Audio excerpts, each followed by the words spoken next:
20 dan oshuv loyiha yuritadigan va xodimlarni boshqaradigan marketologga bir kuni qanaqa o'tadi? Hamma odamni kabi ertalab turib, yuvinib, kiyinib, oilam bilan nonushta qildim. Keyin kichkina xo'jayin bilan xayrlashib, 9:00 da katta xo'jayinning ishlariga, ya'ni bog'chaga bordim. Ishni birinchi yangi loyiha bo'yicha uchrashuv bilan boshladim. Inshaalloh ular bilan deyarli kelishuvga erishdik va yaqin kunlarda ish boshlaymiz. Keyin bo'lsa ofisga kelib, qolgan ishlarni qilib, ofisda komandadan kimlar bo'lsa birgalikda obed qildik. Chunki qolganlar ko'chada loyiha bo'yicha yurishgandi. Uylanishi barakalaridan bittasi, ayolim har doim menga obed berib yoradi. Keyin bo'lsa Crafers-dagi loyiha bilan uchrashuvga keldik. U uchrashuvdan keyin Vero kompaniyasi asoschilaridan biri Alisher aka bilan qilgan ishlarimiz va rejalarni kelishib oldik. Bu marketolog faqat uchrashuv yuradi deb o'ylagan bo'lsangiz kerak. Ha, sababi o'zim asosan agentlikda sotuv, agentlikni o'stirish va eng muhim loyihalarda koordinator bo'lib jamoaga yordam berib turaman. Qolgan operatsion ishlarni jamoaning o'zligi qilishadi.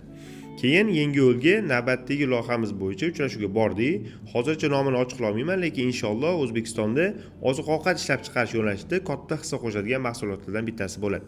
Uchrashuv yakunlab soat 22:30 deganda uyga qaytishim bilan bir-birdan asal bolalarim va ayolim kutib olishdi. Keyin bo'lsa birgalikda ujin qildik. Har doim uyda ovqatlanishga harakat qilaman.